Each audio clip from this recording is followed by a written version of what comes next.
This Guy's Garage. Like and subscribe. Thank you, Chair. Thank you to the witnesses for your attendance today. With time permitting, I will circle back to the focus of this meeting, that being social media and foreign interference. But there's another pressing issue that Canadians want answers to. And Deputy Commissioner Larkin, all my questions will be directed towards you. You'll agree that there are basic legal tenets under criminal law, namely that ignorance of the law is no excuse, that every Canadian is certainly not above the law. That includes all members of Parliament and the Prime Minister himself. Would you agree with that? Through you, Mr. Chair, that's the foundation of democracy and the democratic institutions that we provide support to and enforce the Criminal Code of Canada and other jurisdictional laws such as provincial and or municipal. Thank you. And notwithstanding that no sitting Prime Minister has ever been criminally charged with an offence under the Criminal Code of Canada and or convicted of a criminal offence, if your service, if the RCMP service had reasonable and probable grounds to believe that Prime Minister Justin Trudeau had committed a criminal offence, the service would charge accordingly. Chair, isn't that correct? Point of order, please. Okay, we've got a point of order. Go ahead. Well, I understand we have guests today to discuss a topic that we have in front of us, and I think that we should go on topic and not go out of topic. So I would appreciate, Mr. Chair, if we can go on the topic of the study that we have right now. Mr. Brock is an experienced litigator. He did say at the onset that he's going to get to where he needs to go, so I want to give him some latitude. Generally, as you know, I give each member their time to discuss generally what they want, and if it brings us to a point where we end up, which I expect that's where Mr. Brock is going with this, then he's got the floor. He can ask whatever questions he wants. Mr. Brock, I did stop your time. I didn't stop it right away, but I'll give you a 10-second head start, and then I'll restart your time. Chair, can I challenge on this? We are talking about relevance of the topic, and I believe the issue with relevance, Madam Fortier, is it's somewhat subjective. It's Mr. Brock, subjective when we're in a committee talking about social media study, and we're talking about the Prime Minister at this time. So I think that maybe we should come back to the relevance of this topic that we have in front of us as a study. Mr. Brock, you have the floor. I expect that you're going to get to a point where you need to go. Relevancy will be established if I'm not interrupted by Liberal members. Okay. Thank you, Chair. Thank you.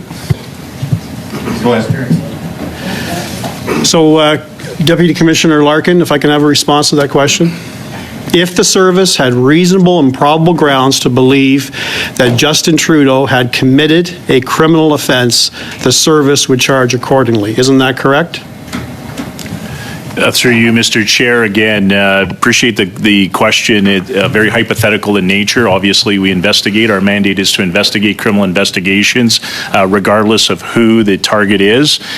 We have a sensitive and international investigations section that has a mandate to investigate sensitive, high-risk matters that cause significant threats to Canada's political, economic, social integrity. And so, again, that is left to the frontline investigators in consultation with prosecutors, et cetera, determine that. But again, it would be hypothetical to speak to a certain scenario. Well, I respectfully disagree with you. The mandate for every single police officer, whether it's Again, frontline... Chair, I'd like to point of order, please. What does this have to do with social media? Okay, what's your point of order again? The same as I mentioned And as I earlier, said- the relevance as I of said, this is I- unfortunately under the topic, Chair, and I challenge the fact that we should be really focusing on this study today, which is not, unfortunately, what is not MP Brock doing. So the relevance should be stated, and we should go back to the topic that we have in front of us. I'm gonna give him more time to establish where he's going with this. I appreciate on the issue of relevance, as I said earlier, it's subjective. Mr. Brock has indicated that he's going to go to social media, and I expect that that's going to happen. Go ahead, Mr. Brock.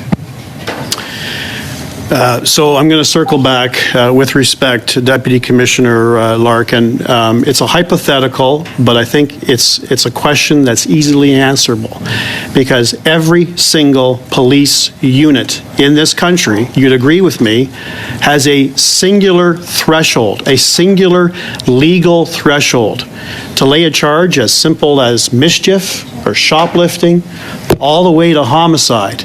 And that is, does the service have reasonable and probable grounds to believe an offense has been committed? You'd agree with me, sir, that is the legal threshold for policing in this country. Through you, Mr. Chair, that would be the threshold of any criminal investigation, is to follow the evidence, to ensure that we do comprehensive investigations and actually interview and look at the entirety of it. And that's the threshold to ensure that it meets the facts and issue of the offense we're investigating. Thank you. And I appreciate that your service has a sensitivity or sensitive unit, and certainly potentially criminally investigating the Prime Minister for Again, Chair, I will ask for point of order on relevance. Okay, go ahead. And again, Chair, he said it at the beginning. MP Brock said that he would be not in line with questioning on this study. So I would just like to bring it back to this study that we have at this time. It would be very appreciated that we can focus on, as you know, we've been trying to focus on this study for a long time. We have great guests here that can answer many questions. At another time, if the MP wants to discuss another study, but today is off relevance this time. Thank you, Madam Fortier. On that Can I point, respond? On that point of order, go ahead. So if Ms. Fortier and any member of the Liberal bench wish to continue to point of order my questions before the question is even put to the witness, then we are defeating the purpose by which we are here. Now, I hear from Ms. Fortier that she wants to deal with questions surrounding social media and foreign interference. And if she continues to interrupt me, and she and her colleagues continue to interrupt me, then there's going to be very little time for them to have the opportunity to deal with what they believe to be relevant questions. And I agree with you, Chair. Relevancy is a very subjective art.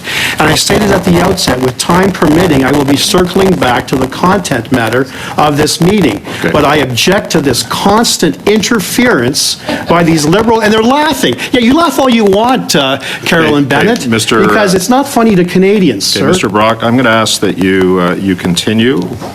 You said you were going to... You said that you were going to deal with the subject matter at hand.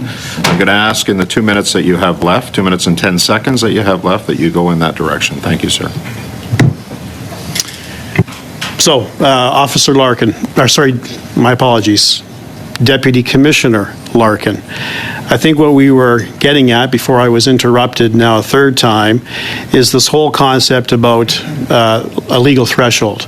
And notwithstanding that no Prime Minister has ever been charged criminally, but in relation to the RCMP investigation, which is no secret to the Liberal bench. Point of order again, no secret. Mr. Chair. Point of order on relevance. You were pretty clear that we were going to be talking about the current study, and I haven't really seen in the introduction that we are going there. Therefore, before our guests have to answer questions, I think it would be great for having the relevance of this study again.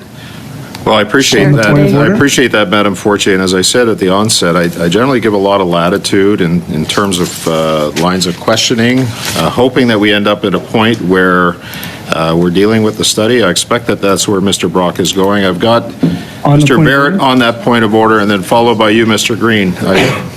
Yeah, okay. So go ahead, Mr. Barrett, on the point of order. Mr. Chair, I would expect that had we not had 4 interruptions in less than 4 minutes to Mr. Brock, or 4 minutes of running time, his clock has had to be stopped several times, that we'd have the opportunity to get to where he wants to go.